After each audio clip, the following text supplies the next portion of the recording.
Hello, my name is Benjamin Hart. I'm an American attorney and the Managing Director of Integrity Legal here in Bangkok, Thailand.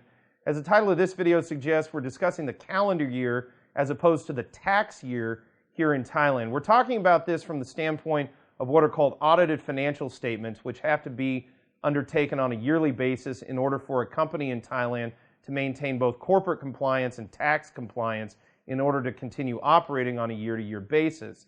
And what we're talking about here is you may have actually your tax year set to operate simultaneously with the calendar year. So you may have your tax year set as, it ends on December 31st, it begins on January 1st. Although that may not be the case. If you form your company in the middle of the year, you may opt to have your tax year be a full year from that time and have that tax year end a year from your beginning. In most cases where we see incorporations happen, folks kind of like to do that. Although there is something to be said for just doing everything on the calendar year, because it can, in a sense, well, this is the accountant side of the firm talking. They sometimes like it because it makes everything cleaner. I also think maybe they want to get everything done all at once, and then January is kind of a rest period.